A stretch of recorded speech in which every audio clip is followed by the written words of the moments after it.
what is your age? When did you join the Church of the Almighty God? I'm 39 years old and I joined the church in 1995. So you're one of the senior members of the church. You are still very young then. Okay, and you joined first or your family joined?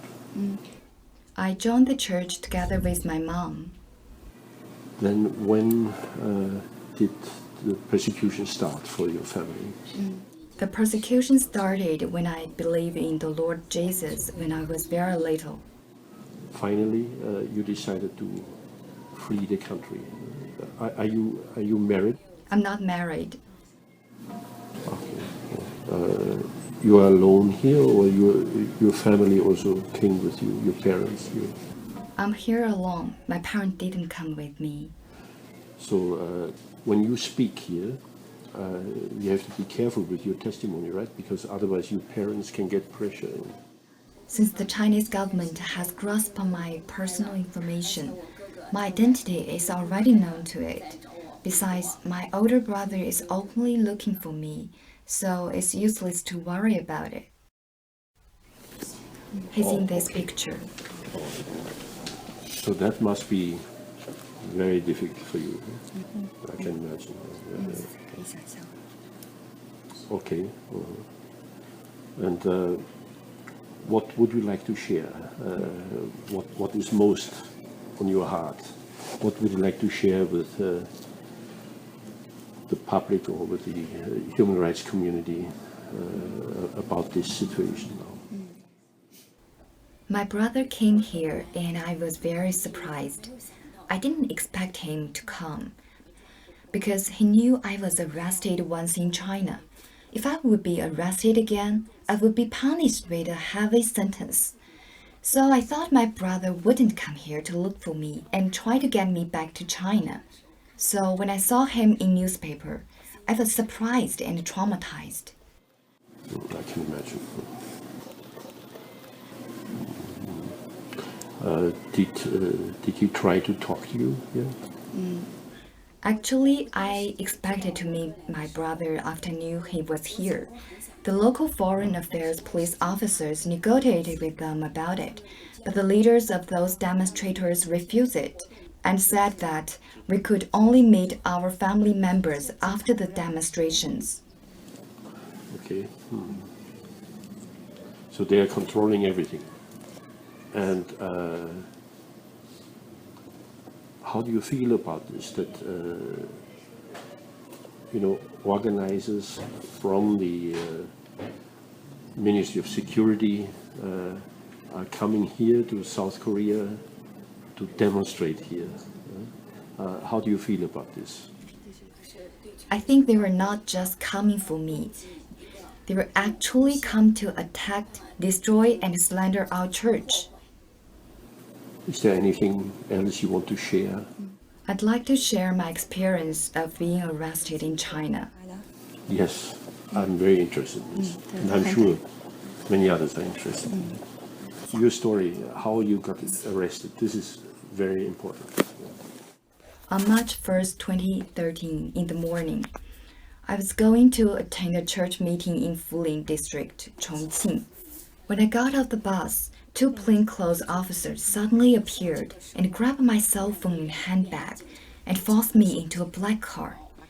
They didn't show any credentials, but just escorted me into Fuling National Security Brigade.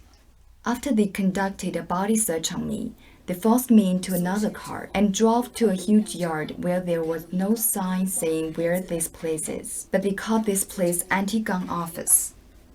They started to interrogate me, asking, "Who is your leader?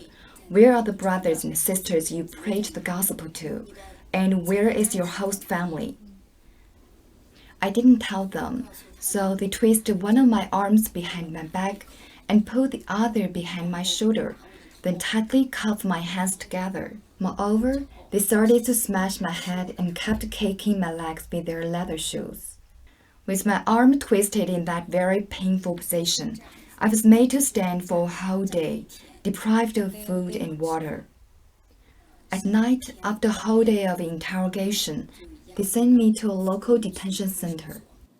In that center, we were made to work for them as slaves and had to stand guard for 2 hours at night.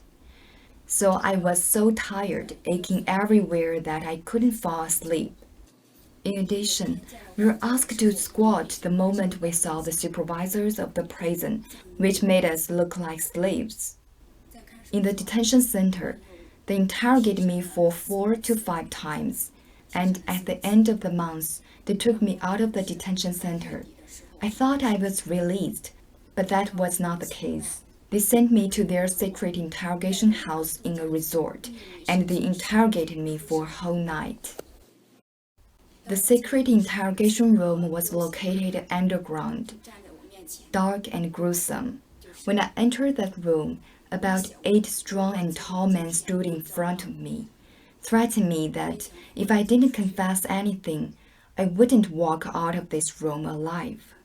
I was so scared because I had never experienced this before. They kept asking me the same questions. Who was my leader? Where was my host family? And where were the brothers and sisters I spread the gospel to? During this period, they smashed my head with books and kicked my legs with their feet from time to time, handcuffing me in that painful way. Late that night, they took turns to interrogate me. They had 2 shifts. For each shift, they had 3 officers. Seeing that I didn't confess anything, they cuffed one of my hands up to the window bar. I could only stand on my toes. Just like that, I was hanging there for about 2 hours.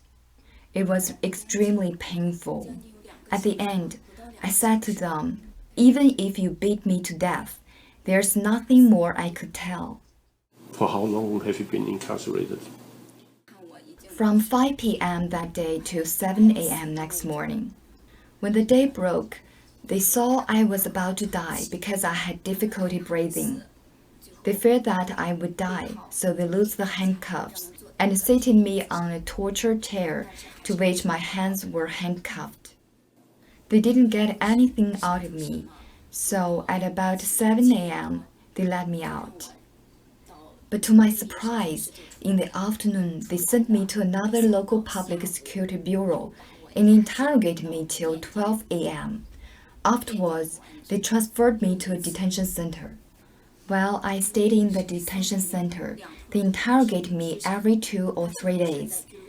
They didn't do that inside the center, but in a secret room outside the center. There were all kinds of torture tools in that room.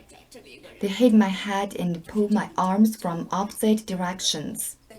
Seeing that I still said nothing, they intimidated me with all kinds of words, such as, "If you still keep silent, we'll bury you alive.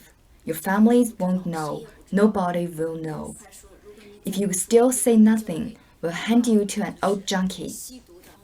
If you still say nothing, we'll give you an injection to make you go insane." Later, they escorted me through the streets, making me point out my host family and meeting places. And whenever I went, the crowd was watching me. They did this 3 times. In the end, under such huge pressure,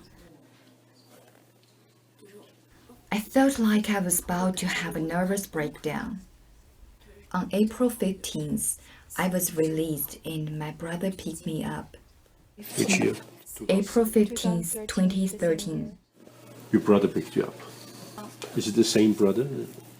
Yes. Upon my release, the mayor of Dianjiang County told my brother, "If your sister believes in God and gets caught again, she will be sentenced to heavy punishment, and your son and daughter will be affected." This is a very important sentence. They told her, they told her brother, if your sister believes in God again, we will give you heavy punishment. Yes. They will give her heavy punishment. This is a very important sentence because it really shows that they are the enemy of religious freedom. Yes. These words just hit my brother's vital spot. Communist party. My brother was so scared that me being caught again would affect his son and daughter.